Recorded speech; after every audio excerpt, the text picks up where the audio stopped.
Welcome to Wrong Time Watch. My name is Kevin, and today we're looking at the Seiko Presage SRPD37 Cocktail Time. Now, before we get into the watch, let's just take a quick look at the box here. So this is a nicer Seiko box than what I'm used to. It has the outer and inner cardboard boxes, instructions. And actually, I bought this from Mimo's Jewelry, so it's actually a authorized dealer.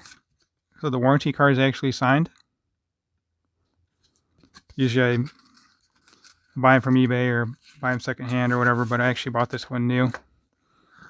And I think this is my only Seiko that's not a dive watch. Actually, that's not true. I just remembered I have a Seiko 5. I think it's the SNKL23. It's the one that Hodinky said looked like $1 million. But anyway, here's the box. It's a pretty nice box for a Seiko. Here's the hang tag if you wanted to see that. SRPD37, MSRP $425. So let's set the box off to the side here.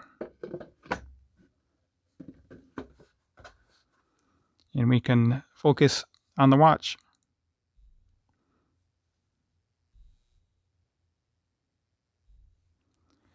So this actually has a darker green dial, which the studio lighting doesn't do it justice here. So let's just hit it with a flashlight. Yeah, this is a very nice looking green. And then it has the radial sunburst type dial to it.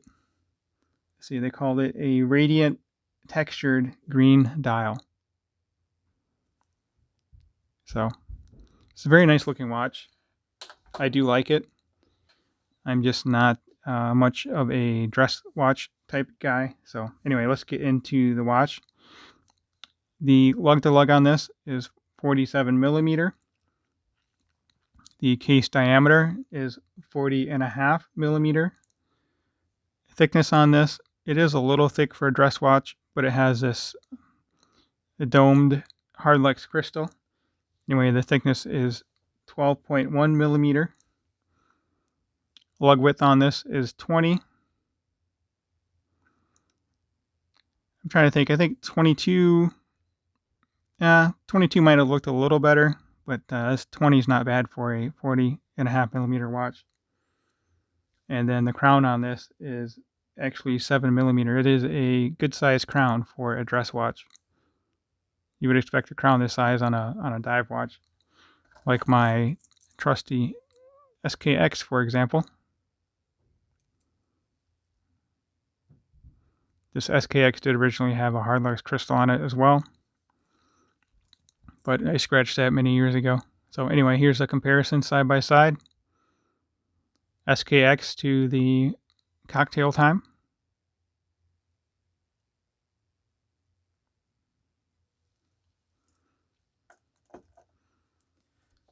So this does have the 4R35 movement. It has the push-pull crown, which is good for 50-meter water resistance. So this is a hacking movement, and it is hand winding. Put it into the first position there, and you can wind it.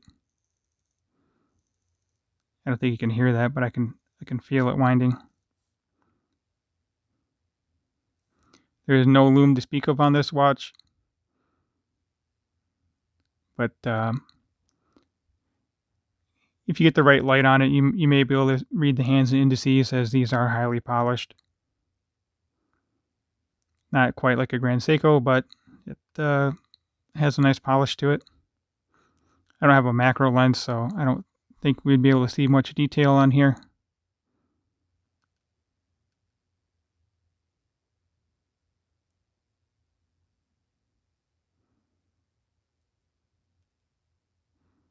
There's a nice date window there boxed in. Applied indices, applied Seiko logo. The Presage automatic is printed on the dial. So let's take a look at the movement. It does have a decorated movement. These are quick release straps, so let's see if I can remove one of these and we can get a better look at the movement here. This is obviously a display case back with hardlex crystal on the back. I do appreciate that gold rotor. Other than that, the movement's really not decorated. Still nice to look at though.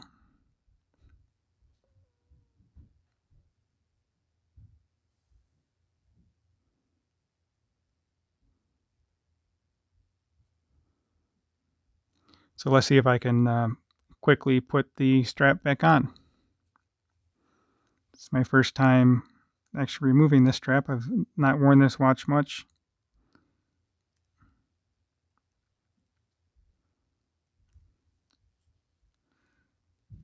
All right, there we go. I got that one in. And that side there is in. So that was not bad at all. I really appreciate these quick release straps. This is the original brown leather strap. It is a little stiff. It may break in eventually over time. It does have a signed deployant clasp. And you may notice that this is actually backwards from most straps. The tongue is on the top and it's normally on the bottom of the watch. Let's see if I can. For example, my SKX 171, this part is on the bottom of the watch, and on this one it's on the top. I saw a Long Island watch video, and Mark said that's normal for watches with the deployant clasp from Japan. They flip it on the other side. So that's just what it is. So let's take a quicker look at this deployant clasp. Works pretty well. This part here folds, and then you can just put that pin in the slot there, and then it has the dual pushers. So it works well enough. Let's get this on wrist and we can get some wrist shots. It's easy enough to get this on wrist. And then you slide it through the keepers.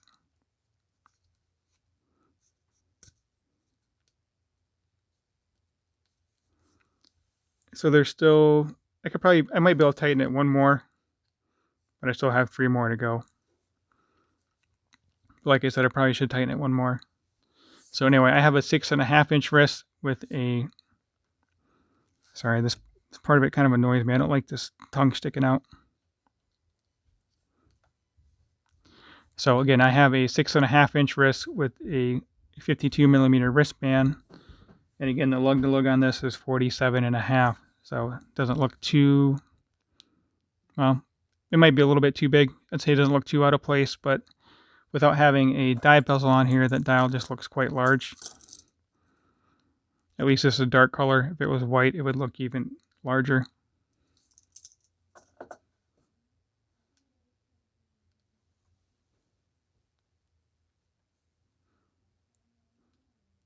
So if you have not already subscribed to my channel, I would appreciate it if you could go ahead and do so. Like the video if you liked it, and drop a comment below. Let me know what you think of this watch. Do you have any Seiko dress watches? Let's zoom out here and get a little different perspective. It didn't work out quite like I wanted it to. There we go.